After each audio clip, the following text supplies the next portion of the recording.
soal cawapres, kalau Nasdem, dia udah kasih otoritas sama Bung Anies.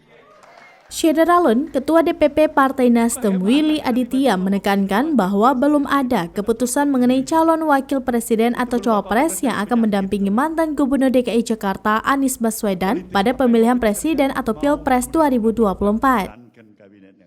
Akan tetapi, Willy mengatakan cawapres Anies akan penuh dengan kejutan, sama halnya seperti politik.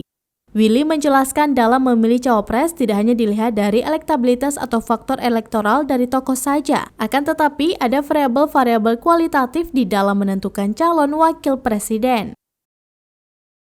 Sejauh ini, Partai Demokrat mengajukan Agus Harimurti Yudhoyono atau AHY menjadi cawapres. PKS mengusulkan Ahmad Heriawan atau Aher, sementara Nasdem membebaskan Anies memilih cawapresnya sendiri.